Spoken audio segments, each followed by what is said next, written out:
Okay, so I think in this video is going to be quite short because I just want to clarify some important concepts. And the first one is, what is a theoretical framework from a positivist approach?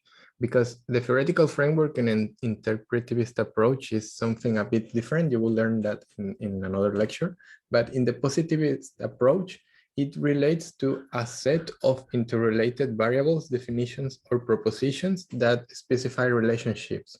So that is kind of the theoretical framework. It is, what are the relationships between this and this? It can be a definition or a proposition or a concept or a variable, like, but it is about that, like, what is the relationship between this and this other thing? So again, with the same example that I've been using, what is the relationship between salaries, which is a concept, and performance, so another concept? So that's kind of the very basic theoretical framework, and that theoretical framework has to be built on previous research. Like I can't just come to say that, but maybe this one is super simple, but you need to justify with previous research. Why do I assume that there should be a relationship between salary and performance, and what is that relationship, and how in what context does that work that way?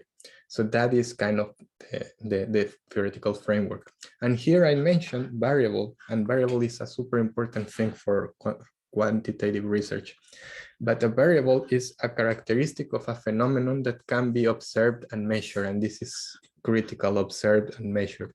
So a variable has to be observed and measured, and it measures a phenomenon or a concept as well. It can be also concept. So for example, a salary can be set into a variable that we can call salary, because we can observe it and measure it. Again, we keep the idea and the philosophy of the positivistic stance, where we have everything already exists, we're just discovering. So a variable is that we can see it. Okay, so we see it and we measure it objectively. So as you can see, everything is very coherent.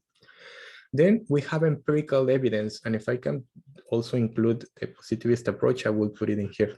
Because for a positivist approach, empirical evidence is data that was obtained by observation, experience, and it is measured. So again, the empirical evidence for a positivist approach has to be measured objectively. It's not like a feeling or like an idea. You have to put it into a measure. So that's something important that in the interpretivist is going to be different. So in here, subjective is measured. And finally, hypothesis. We're going to talk about hypothesis on the lecture. I think it's something very important, because the hypothesis is a proposition that can be tested for association or causality against the empirical evidence. So it's a proposition that I build theoretically, and I can test it against the reality.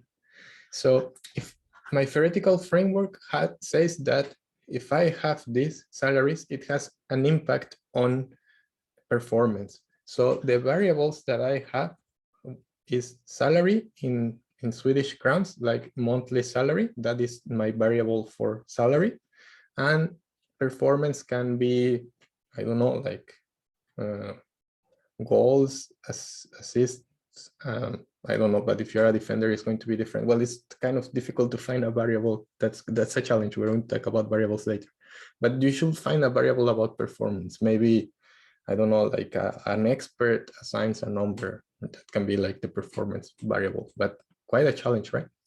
Then you have empirical evidence, is that if you are able to observe and measure these two variables, the salary is very easy. You can measure it and you can observe it. But the problem is with the performance. Well, it's a challenge, not really a problem, but there is a challenge in there. And then finally, they have the hypothesis. So what is your assumption? What's your proposition of that relationship? Do you think that with more salary, you have a higher performance? Then that hypothesis is direct effect, right? Like more salary, more better performance. But what about, maybe we can make it more complex, right? Like you can even say that that holds true for a range, but maybe if you jump over a range, maybe you have too much money that you don't care about your performance. Crazy hypothesis, but if you can theoretically underpin your hypothesis, it's valid. But anyway, These are the important concepts. We're going to dig a little bit more on the hypothesis because that's critical, that you understand and you know how to build a hypothesis and how to write it. That is very, very important.